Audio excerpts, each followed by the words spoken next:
The Lord be with you. And also with you. A reading from the Holy Gospel according to Luke. Glory to you, O Lord. Let us be attentive to the wisdom of Jesus Christ. That very day, Easter Day, the first day of the week, two of Jesus' disciples were going to a village 7 miles from Jerusalem called Emmaeus, and they were conversing about all the things that had occurred. And it happened that while they were conversing, debating, Jesus himself drew near and walked with them, but their eyes were prevented from recognizing him. He asked them, "What are you discussing as you walk along?" They stopped, looking downcast. One of them, named Cleopas, said to him in reply, "Are you the only visitor to Jerusalem who does not know of the things that have taken place there in these days?" He replied to them, "What sort of things?" They said to him, "The things that happened to Jesus the Nazarene, who was a great prophet, mighty in deed and word before God and all the people. How our chief priests and rulers both handed him over to a sentence of death and crucified him. We were hoping that he would be the one to redeem Israel. And besides all this, it's now the third day since this took place. Some women from our group, however, have astounded us. They were at the tomb early in the morning, and they did not find his body. They came back. They reported that they had indeed seen a vision of angels who announced that he was alive. Then some of those with us went to the tomb and found things just as the women had described, but him they did not see." And he said to them, "How foolish you are, how slow of heart to believe all that the prophets spoke. Was it not necessary that the Christ should suffer these things and enter into his glory?" Then, beginning with Moses and all the prophets, he interpreted to them what referred to him in all the scriptures. As they approached the village to which they were going, he gave the impression that he was going on farther. But they urged him, "Stay with us," they said, "for it is nearly evening. The day is almost over." So he went in to stay with them. And it happened that while he was with them at table, he took bread, said the blessing, broke it, and gave it to them. With that, their eyes were opened, and they recognized him. But he vanished from their sight. Then they said to each other, "Were not our hearts burning within us while he spoke to us on the way and opened the scriptures to us?" So they set out at once, and they returned to Jerusalem, where they found gathered together the 11 and those with them who were saying, "The Lord has truly been raised. He has appeared to Simon." Then the two recounted what had taken place on the way and how he was made known to them in the breaking of the bread. The Gospel of the Lord. Praise to you, Lord Jesus Christ.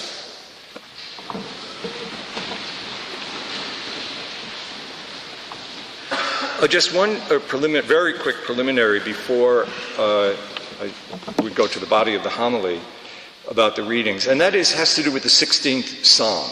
The 16th Psalm was buried in that speech that Peter gave in the first reading. You may not have noticed it.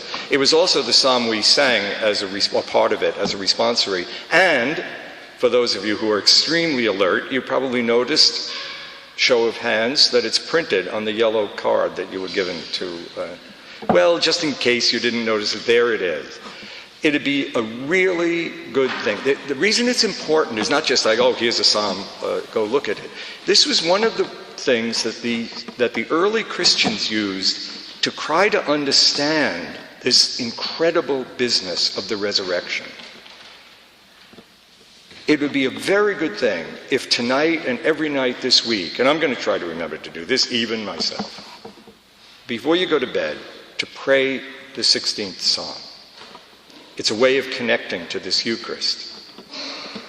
You could actually, as you pray it during the years that you live, it can penetrate your mind and imagination. Because coming, as we've said the last several weeks, coming to grasp what this resurrection is is the most profound and mysterious aspect of being a Christian.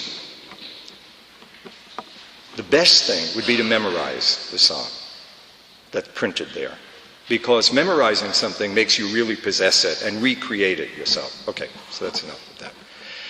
A question I'd like you to have in mind, though it's not the center of what I want to talk about in the homily, but it would be a useful question, and it will be a mark that I actually do end up where I hope to end up here. And that is, if somebody said to you, you believe in the resurrection, that Jesus Christ rose from the dead, and the resurrection is a reality, and it's at the heart of all reality. And what difference does that make in your life? How surprised would you be, or would they be, if you gave the answer, it means, one of the big things, it means to practice hospitality. That is not just a trivial, well, this is a nice thing to do and be welcoming and open and aren't we sharing. I'm going to try to point out, and in a way it's at the heart of what I think is being said in the scriptures today, why hospitality has everything to do with the death of Christ. So, we back up. The reading, it's interesting to me that the mood or the situation in which you read things can make such a difference. The sort of the feeling that goes with it can be as revelatory as the words themselves. I don't know if any of you were here Easter night, but we read this same gospel passage on Easter night. And there were just a few of us here that night, the people coming back from vacation. And it was very intimate, and Easter night is intimate like that. And the feeling, I think you can feel it even as you read this. This is a very personal story, not very many people involved, and especially Easter night, after all of the enormous celebrations of Thursday and Good Friday and the vigil on Saturday and thousands of people going to Mass on Easter Sunday morning. Easter night is this very quiet, almost family-like thing. And we read this story, and it had this really, at least to me, anyway, had this really strong feeling of the intimacy of the risen Christ with this tiny community. And it's not just an emotional thing. That intimacy is, I think you'll see as we go on through the years, a very important clue into the heart of how you live the resurrection. The resurrection means, as we've been saying for these last weeks, that everything in reality is profoundly recreated. All of the relationships that make us who we are and what we are. All of the relationships, either with God or with one another, with the earth, with the cosmos, with work, with our bodies, all of these relationships of which they make us. That's who I am. I'm the person who fits in all of these patterns. And all this communion, the deepest reality is not substances or things, it's communion, it's relationship, it's knowing one another, it's responding to one. All of them are changed by the resurrection. The resurrection is, all of them, different. And that intimacy between God is like the intimacy of the incarnation. It's really, if you think it's easy to believe any of these things, that one man, one human being, was at the same time identically, personally, God and man, that's as close to being unbelievable as anything you're going to get. And to be casual about that is just not to penetrate it.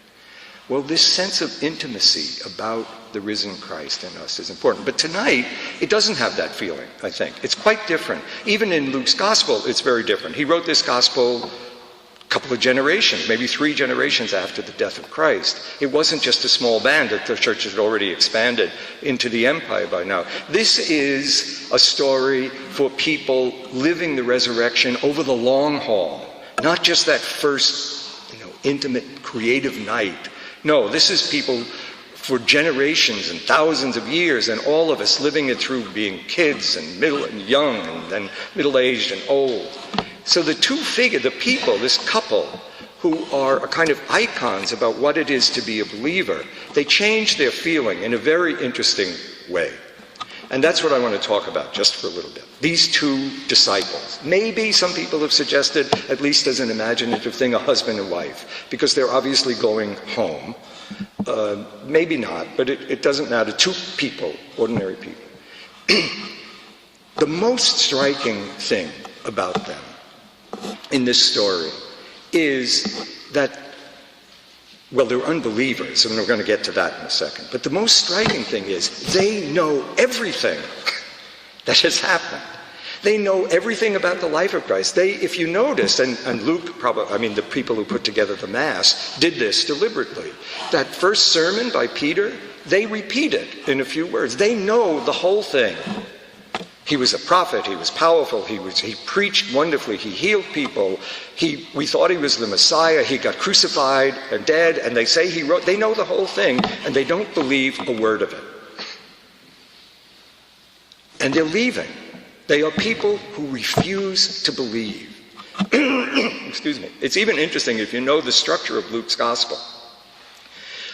Especially the last part of Luke's gospel. The whole thing is this sort of intricate pattern of going to Jerusalem. It's all a movement to Jerusalem. People try to stop Jesus to go to Jerusalem. He realizes he's got to, and in Jerusalem, the great climactic moment happens when God and human beings become completely identified. And it's in Jerusalem that the Spirit of the risen Christ is poured into people in the church. And it's out of Jerusalem that the church, well, do you notice these two people, what they're doing? They're leaving Jerusalem. They're leaving. They're walking away from it. This is a crucial story about believing in the resurrection. And I think, this is just a sort of personal thing, maybe pushing it too far, but sort of personal piety. It's very interesting to me that they're going home. They're going back to ordinary life. They had been living a dream of redemption, and it failed, and they're going home. I think it's a really interesting thing. You can know all this stuff. You can say all the stuff I'm saying. I can know all this stuff. You can know all the stuff that's in the catechism and all of that and not be a believer, not be in touch with the reality of the resurrection. You can live an ordinary, normal life, which does not go to the heart of the matter, where all of the patterns are changed by Christ.